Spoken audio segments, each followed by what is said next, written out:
Reports that the terror army known as ISIS has now advanced to just 2 miles outside of the city of Baghdad. An ugly new controversy is erupting in Washington over who's to blame for not responding early enough to this threat.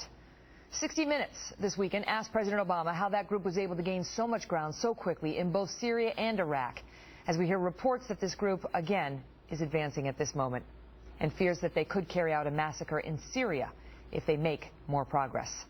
The commander-in-chief then pointed directly at his National Director of Intelligence, James Clapper, for underestimating the threat. Since that moment, the intelligence community and several members of Congress have pushed back hard on the White House. Here is the soundbite that started it all. How did they end up where they are in control of so much territory? Was that a complete surprise to you? Well, I think our head of the intelligence community, Jim Clapper, has acknowledged that I think they underestimated what had been taking place in Syria. He didn't just say that we underestimated ISIL. He said we overestimated the ability and the will of our allies, the Iraqi army, to fight. That's true. That's absolutely true.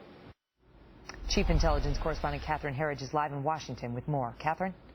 Well, Megan, a military intelligence official tells Fox News that the administration had options on the table to target senior leadership of the Khorasan group, which is part of al-Qaeda in Syria, and ISIS in Iraq in the 18 months leading up to this month's strikes. The official said the threat from ISIS and Khorasan was well documented in the president's daily brief. For over a year, Mr. Obama often reads the highly classified intelligence assessment, as you see there on his iPad, rather than getting it from a CIA brief in person. The official said the intelligence community pushed hard to identify the leadership of these terror groups for a targeted airstrike because there was real urgency to, quote, slow these guys down.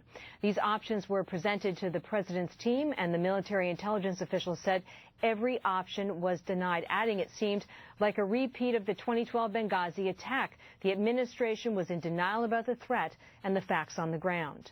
Separately, the intelligence community as well as the Defense Department are aware of an al-Qaeda Twitter user reporting that a senior leader within the Khorasan group, Mohsin al-Fadli, is dead, but they're waiting for additional intelligence to corroborate that claim. There's real concern that Khorasan and its sympathizers will simply put out disinformation. Megan. Catherine Herridge, thank you. You're Joining welcome. me now for more on this, Mark Thiessen, Washington Post columnist, former presidential speechwriter, and American Enterprise Institute fellow. So, Mark, the president, notwithstanding that report that Catherine just issued, says the intelligence community, they were the ones who underestimated the ISIS threat. Yeah, President Obama never takes responsibility for anything. I mean, if he had said in that interview, you know, Steve, I underestimated the threat. I'm the commander-in-chief, the responsibility is mine, but now we have a strategy to deal with it, I think people would have listened to that and taken that seriously. But it's always blaming the intelligence community when it's flat untruth that they didn't brief him. Catherine just reported it was in his presidential daily brief. For months and months, he had military options on the table. But let's assume that he didn't even pay any attention to that. On June 9th, ISIS took over the city of Mosul, the second largest city in Iraq. On September 4th, President Obama said, we still don't have a strategy to deal with them. How is that the intelligence community's fault? I mean, at that point, he didn't need an intelligence briefing. He just needed to look at Fox News. It was all on television. Well, not to mention last January when they took Fallujah, and he was asked about it, and that was when he was calling them JV. It's like, well, then how did they take Fallujah? Exactly. I mean, this was happening. All of these things were happening while he was out giving speeches saying the tide of war is turning and we can focus on nation building here at home, and we're moving to the point where we're not going to have our foreign policy driven by what's happened in Iraq and Afghanistan. Let me ask you this. So it's not just the president saying it was the intel community's fault.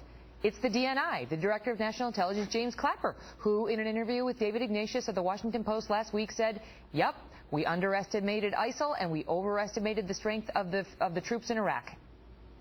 Well, you know, I'm sure that there was some underestimation of it, clearly, if they were caught by surprise. But look, this was, the underestimation happened a long time before they took over Fallujah, and it happened a long time before they took over Mosul. So what's Clapper doing? Is he covering for the president? Because we all remember James Clapper with the not wittingly, and there's a question about whether his own job is on the line here.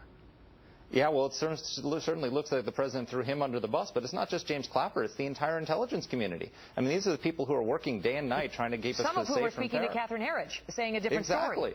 Well, you know, he just stirred up a hornet's nest because the entire intelligence community, all the people who warned him and put those items in his presidential daily brief are going to start leaking now and telling people what they told him.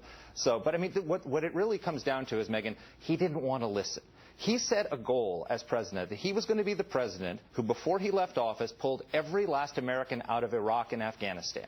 That was the legacy that he planned to cement. And so when he was hearing from the intelligence community that there's a new danger forming in Iraq and Syria, he didn't want to hear that. So he put his head in the sand instead of dealing with it. And because he didn't deal with it, we now have the situation where we are back at war in Iraq and now in Syria. And with the lowest approval ratings on foreign policy in his entire presidency, and when it comes to handling terrorism, he is pointing not at himself, but at others around him. Mark, I got to go. Thank you. Thanks, Megyn. Here now with more.